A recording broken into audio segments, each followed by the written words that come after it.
Hi everyone, welcome back again to my YouTube channel. My name is Kevin Sayeli. Pada YouTube channel ini teman-teman akan menemukan informasi menarik seputar cryptocurrency. So if you do like cryptocurrency, make sure kalian subscribe channel ini. Teman-teman, welcome back again di Bitcoin update pasca FOMC statement. Something yang unexpected, but ya lumayan menarik ya untuk kita lihat kondisi marketnya. Kalau misalkan memang kita menemukan potensi relief rally, maka tentu saja ini adalah satu momen yang perlu kita manfaatkan dan kita pertimbangkan.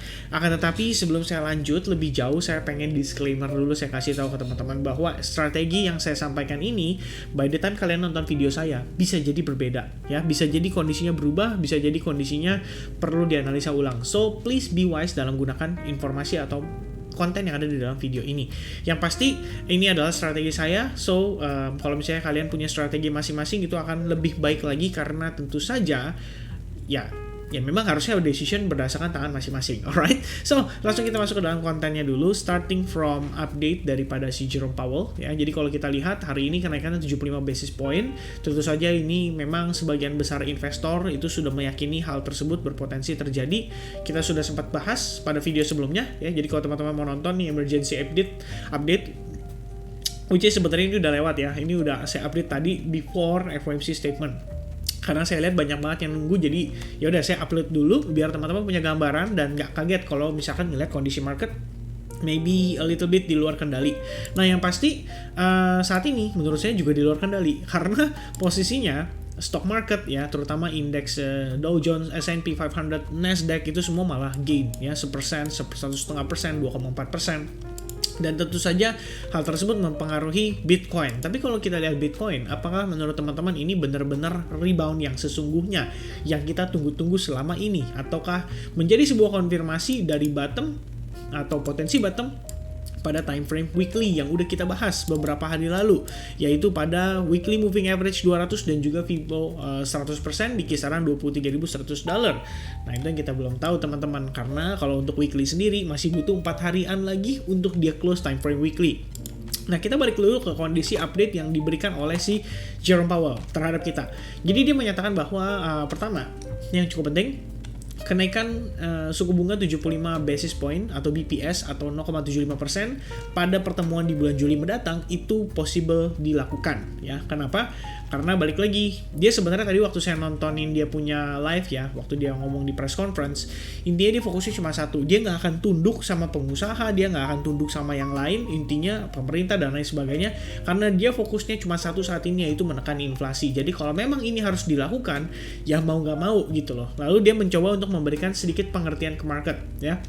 Salah satu yang menjadi concernnya dia adalah menurut Jerome Powell untuk menjaga atau melindungi pasar tenaga kerja ya, which is ini kita berbicara soal ya kan kita udah bahas nih, balik lagi ya, kita udah bahas di video sebelumnya di mana memang ada pertimbangan ya dari, bukan di video sebelumnya sih, saya bahas ini di Telegram ya. Jadi kalau teman-teman tahu, Coinbase itu sempat mau mengurangi karyawannya sekitar 18%. Meanwhile, Tesla sendiri rumornya itu mau menurunkan kapasitas karyawannya menjadi ya bukan menjadi sih, lebih tepatnya menurunkan sekitar 10% atau mengurangi, memangkas karyawan 10%. Dan ini semua dampak dari suku bunga. Seperti yang sudah pernah saya bahas juga tentang stagflation dan lain-lain, teman-teman nonton lah fundamental yang udah pernah saya bahas di dalam video ini, karena memang makroekonomi itu penting ya. Sampai salah satu viewers itu nge-DM saya, dia bilang dia stuck dengan kondisi nyangkut lumayan dari ratusan juta jadi sekian doang.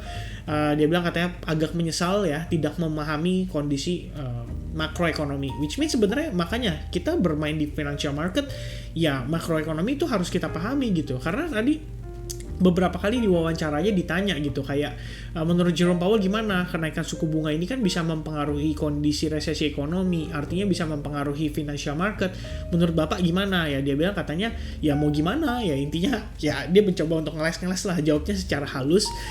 Intinya QT itu pertanyaannya, kenapa QT, bukan kenapa sih, gimana menurut pandangan Jerome Powell QT yang dilakukan saat ini bisa menyebabkan financial market lebih crash lagi ya. Jerome Powell mengatakan bahwa ya sebisa mungkin mungkin kita akan melakukan soft landing. Tapi kalau misalkan memang situasi marketnya berbicara lain, dari labor market, dari unemployment dari labor itu sama ya. Terus misalnya dari GDP-nya dan lain sebagainya, termasuk inflation itu berkata memang mereka harus lakukan, yang mau tidak mau mereka harus lakukan. Di sini pun dia melakukan pernyataan ya. Ini adalah salah satu faktor pertanyaannya juga tadi. Gimana menurut pandangan Jerome Powell untuk lapangan pekerjaan kalau misalnya kenaikan suku bunga itu menjadi meningkat.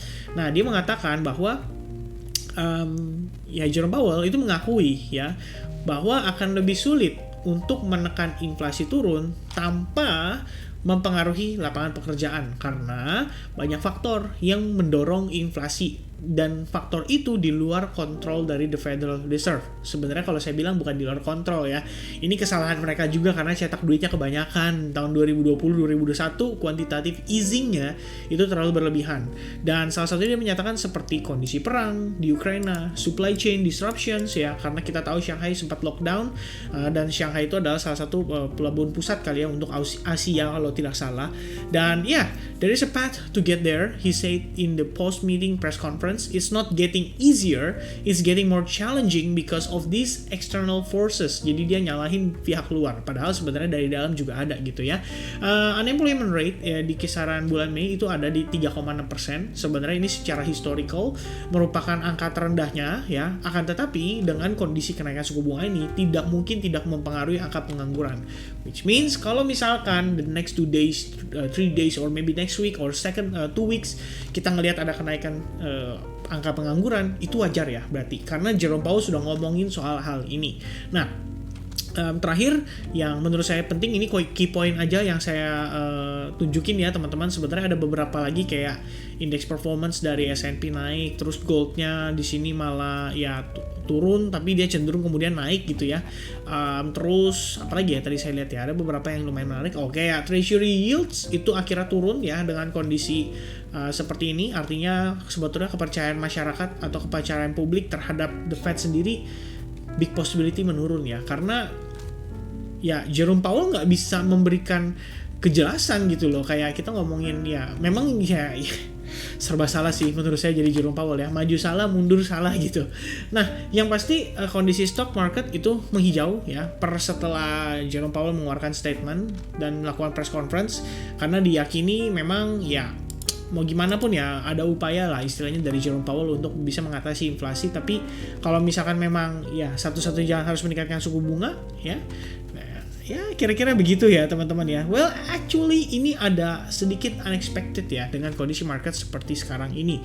Sejujurnya ini kalau balik lagi ya, saya pribadi, saya personally, saya ada pertimbangan untuk mau coba masuk market. Saya mau coba melakukan akumulasi kembali. Reasonnya simple. Kita lihat time frame daily ya. Kita ngelihat kondisi seperti ini ada reaksi artinya. Memang sih kita udah pernah bahas beberapa kali di video-video saya yang terakhir. Ini saya bilang dulu sama teman-teman, please jangan FOMO. Kalian kalau bisa pertimbangin. Saya ngomong dari perspektif seremnya dulu ya. Ingat teman-teman, kita udah bahas ini di video terakhir di mana historical data menunjukkan kalau misalkan Bitcoin halving itu turunnya bisa sampai 85%, dan ini berdasarkan data halving date-nya. Jadi kalau kita munculkan ya ini halving date-nya, kalian bisa lihat sendiri setiap kali halving, pasca halving dia rebound signifikan ya. Terus setelah itu dia koreksi 70% and then koreksi 80%. Begitu pula di bear market tahun 2018 turun 70%, turun 85%. Nah, pertanyaannya apakah tahun ini akan berbeda? At least yang pertama kita turun 50%, tapi yang kedua itu belum tahu teman-teman kita turunnya berapa persen. Apakah akan sama 85%? Ini saya ngomongin perspektif seremnya dulu.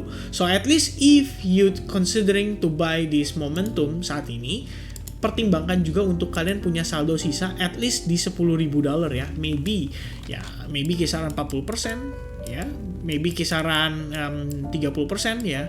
Kalau menurut saya gini, kita ngomongin fair-fairan aja guys. Di kondisi sekarang kita tahu bahwa ini memang sudah masuk ke bear market. Istilahnya kalau kalian masih mendinai bahwa ini bukan bear market, perhatiin aja ya, ini dari 69.000 turun ke $20,000. Itu turunnya $48,000. Menurut teman-teman, apakah itu bukan bear trend atau bearish? Ya kalau misalkan teman-teman bilang itu bukan bearish, oke, berarti saya nggak tahu lagi. Mungkin tunggu turun di bawah 10.000 baru teman-teman bilang itu bear market gitu ya. Bahkan saya sampai dicap istilahnya bear boy gitu. Kita ngomong fair-fairan aja ya. Kalau teman-teman lihat Instagram saya yang terakhir, itu ada logo Bear Brand ya dengan muka saya di situ ya. Itu kayak memes yang dibuat sama ya teman kerja sih. Alright. Nah, tapi saya rasa itu lucu karena memang saya sebenarnya semenjak ngomongin soal potensi kita ngelihat ya bisa turun sampai kisaran berapa, ya dicap lah istilahnya sebagai bear boy. Jadi sedikit sharing ya, sedikit curhat ke teman-teman. Nah, sekarang kondisinya kalau misalkan let's say kalian considering area ini sudah cukup murah, it's kalian bisa buyback, bisa mulai start akumulasi, dan nggak harus banyak langsung ya, consider aja 10-15%, 20% maybe. Pertimbangannya adalah satu, guys, kita perhatikan bahwa kondisi market itu bukan dalam keadaan yang normal gitu loh. Dalam arti bukan kita ngelihat sekarang nih, kalau kita ngomongin kondisi di Amerika Serikat, orang buat makan aja, buat bayar kartu kredit, buat bayar hutang itu mahal ya, udah pada meningkat. Jadi kalau misalkan anggaplah kalian misalkan setiap bulan itu gajian misalnya 10 juta, terus udah kepake tuh biasanya 5 juta buat cicilan. Karena kenaikan suku bunga, ada beberapa cicilan kalian yang juga ikut naik dari 5 juta mungkin bisa jadi 7,5 juta. Karena inflasi di Amerika Serikat itu naiknya nggak sedikit, tapi dia naik udah lumayan banyak buat negara besar seperti Amerika Serikat. Makanya untuk mikirin perut aja pusing, gimana mikirin buat beli Bitcoin, ibaratnya kan seperti itu. Itu yang menjadi pertimbangan kenapa kita masuk ke bear market, dan kenapa sedikit banyak ya apapun yang diomongin the Federal Reserve itu bisa memberikan pengaruh terhadap market saat ini. Dan kalau misalkan kalian mau buyback di sini, it's karena memang ada reason yang jelas. Salah satunya adalah this weekly moving average 23.100 dolar dari Fibonacci extension. Kita sudah buktikan itu, kita sudah lakukan analisis semuanya, menunjukkan data bahwa kita pernah memang sekitar 4 kali bertahan di atas weekly moving average, dan juga 4 kali 3 kali kita bertahan di atas Fibo extension, which means beli di sini itu ada reason yang jelas. Nah, teman-teman pasti ingat dengan statement saya soal yang roller coaster ya, penurunan ini seperti roller coaster. Pertama, saya tidak menyudutkan pihak manapun ya, karena balik lagi itu pandangan saya dan pandangan masing-masing gitu. Kalau menurut saya sih sendiri ngelihat kondisi market seperti sekarang ini, ya memang seperti itu ya, apa adanya saya ngomong. Akan tetapi, kalau misalkan hari ini kita bisa mendapatkan penutupan berbentuk seperti, ya kalian bisa lihat ya, itu seperti hammer pattern, well, there is maybe slightly a little bit possibility kita bisa ngelihat market Bitcoin maybe rebound dulu ya. Toh kalau misalkan memang berdasarkan analisis yang saya lakukan menggunakan Elliott Wave Theory sendiri, memang kita lihat di sini wave 1, wave 2, wave 3, wave 4 dan wave 5. Nah, pertanyaannya sekarang kita di mana? Kan istilahnya begitu. Nah, kalau saya munculin ya, ini Elliott Wave Theory biar teman-teman bisa punya gambaran ya. Harusnya jangan tulis example ya. Oh, kebetulan ada. Ya udah. Tuh, kita masukin ke sini, kita geser ke sini ya, kalian bisa lihat. Ini kalau menurut pandangan saya ya. Once again, it's my opinion ya. At least kalau misalnya kita bilang kita lagi di wave menuju wave 5, ini kalau misalnya posisi dibalik ya, harusnya posisi dibalik ini lagi kelihatannya kayak bear gitu ya. Tapi ya kalian bisa lihat ini, anggaplah ini si 4, anggaplah ini si 5 gitu ya. Nah, kalau saya pribadi ngelihat, ini posisi kita ada di sini guys. Wave 3, which means rebound a little bit itu memang merupakan hal yang wajar terjadi pada Bitcoin saat ini. Dia big rebound ke kisaran area tersebut, berarti closing time frame weekly itu di atas ya. Makanya Bitcoin punya PR at least untuk rebound ke 25.000 untuk benar-benar mensecure dan memastikan bahwa analisis kita di time frame weekly itu benar-benar terjadi, which means ya ekspektasi kita adalah kita ketahan di level tersebut and then Bitcoin nggak turun lebih jauh. Kemudian ya dibilang untuk memasuki buluran sih saya rasa agak hopium ya kalau saya ngomong seperti itu agak hopium. Kenapa? Karena biasanya buluran itu terjadi pasca yang namanya halving ya. Kalau kalian lihat halving baru dia naik rebound. Nah, next halvingnya munculin aja nih teman-teman, tinggal cari aja dia punya indikator ya. Sorry teman-teman, saya ini hilangkan dulu. Oke. Nah, kita cari lagi Bitcoin halving. Ya. Bitcoin halving. Ya, kalian tinggal search aja halving countdown. Nah, 764 hari lagi, which means itu 2 tahunan ya, kurang lebih. Berarti kita ngomongin tahun 2024. Apa iya Bitcoin baru benar-benar rebound setelah 2024? Ya, I hope sih gak seperti itu skenarionya. But, we still have to anticipate. Makanya teman-teman, kalau kalian berpikir untuk masuk ke market crypto saat ini, consideration kalian cuma satu, jangka panjang. Siapkan uang yang tidak terpakai kalau emang kalian benar-benar mempertimbangkan mau masuk ke market crypto. Mungkin untuk naik 10-20% itu wajar dan sangat possible terjadi. Tapi kalau kita ngomongin Bitcoin naik sampai ke $100.000, it needs at least tadi ya 2 tahunan. Karena itu memang udah berdasarkan historical. Bukan saya ngomong kayak gini berarti membuat teman-teman ragu untuk masuk ke market dan lain sebagainya. Kalau mau masuk silakan masuk, kalau mau serok silakan serok ya. Yang pasti ya pertimbangannya di situ. Kecuali memang teman-teman punya strategi yang berbeda. Maybe ya gue serok kok di sini nggak apa-apa, tapi nanti di 35.000 atau 30.000 gue mau jual semua. Ya it's okay, bagus. Itu memang ada analisis masing-masing dan trading itu seperti itu gitu loh. Saya mungkin saat ini bisa salah, tapi bisa jadi di waktu yang berbeda teman-teman bisa salah gitu. Di saat yang bersamaan bisa jadi saya benar dan begitu pula sebaliknya. Ibaratnya kan kayak gitu. Jadi please be aware of informasi yang teman-teman terima. Yang pasti kalau pandangan saya saat ini, ya kita lagi di kisaran sini ya. Artinya kita naik sedikit ke wave 4 untuk kemudian nanti ngejar ke wave 5. Ya hopefully sih kita nggak perlu ngeliat wave 5-nya. Itu harapan saya tentunya. Siapa sih yang nggak mau ngeliat market rebound? Kalau misalkan saya bilang market bakal terus tertekan juga ya, sebetulnya saya jujur aja ya, ekspektasinya juga ngeliat market rebound gitu loh. Karena kenapa? Kalau market rebound saya exit dulu guys. Sisa-sisa koin yang saya punya, saya exit dulu ya. Habis itu, oke, nanti kita pertimbangkan lagi untuk buyback lagi dari harga yang lebih better.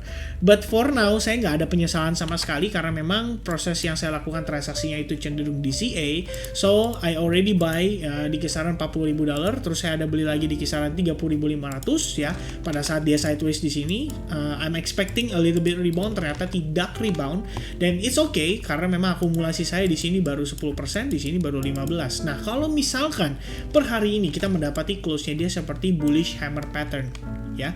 Ini bullish reversal hammer pattern ya. Kalian tinggal search saja kalau nggak percaya sama saya, hammer candlestick pattern atau hammer pattern terserah, tinggal cari aja. Nih kira-kira kayak begini ya.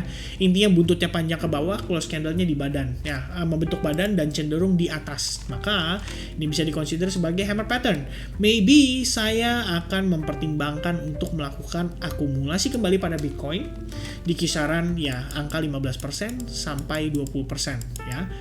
Dari portofolio yang memang saya siapkan. Jadi gini aja teman-teman, saya kasih penjelasan.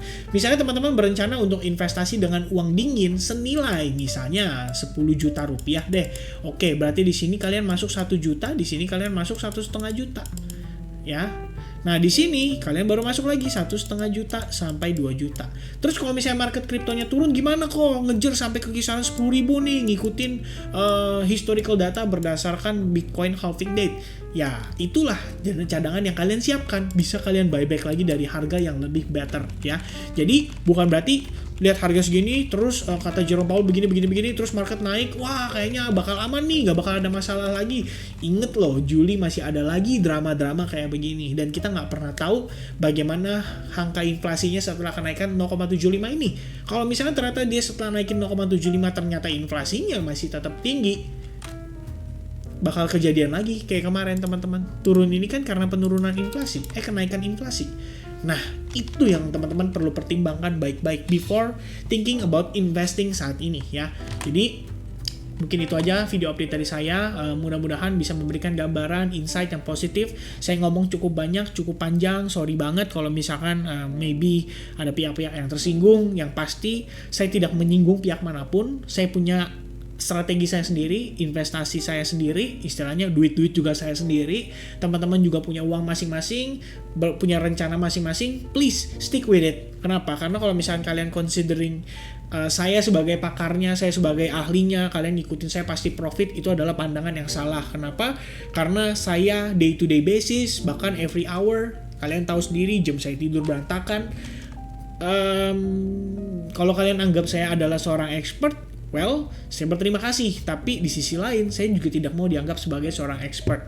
Kenapa? Karena menurut saya masing-masing itu punya kapasitas yang berbeda. Dan tentu saja kalau kita berbicara soal investasi, gak ada salah, gak ada benar. Yang jawaban itu, istilahnya bukan gak ada salah, gak ada benar, ya.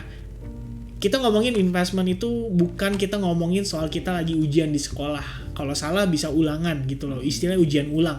Tapi kalau misalnya kita ngomongin investment, kita salah langkah, ini ngomongin duit kita sendiri. Artinya aset kita yang dipertaruhkan. Dan itulah kenapa saya selalu ngomongin soal risk, supaya teman-teman paham bahwa financial market itu penuh dengan resiko besar. Jadi tidak ada yang mudah, tidak ada yang kita katakan istilahnya ya cari duit gampang melalui trading, itu nggak ada, itu semua fake ya teman-teman. Kalau misalkan kalian kemakan iklan-iklan zaman dulu yang orang-orangnya sekarang udah dibalik jeruji besi, ya itu aja membuktikan gitu loh ya, ibaratnya bahwa nggak sepenuhnya benar ya. Yang pasti sekarang kita ngeliat kondisi market, pertimbangan saya kalau hammer pattern artinya close candle itu kemungkinan untuk time frame hourly setidaknya di atas exponential moving average, dan kalau misalkan demikian di atas moving average bagus banget ya. Itulah menjadi pertimbangan saya untuk melakukan akumulasi kembali terhadap Bitcoin, dan tentu saja dengan perhitungan dan money management yang jelas. Jadi please teman-teman jangan ikut-ikutan, pertimbangkan masing-masing ya, kalian punya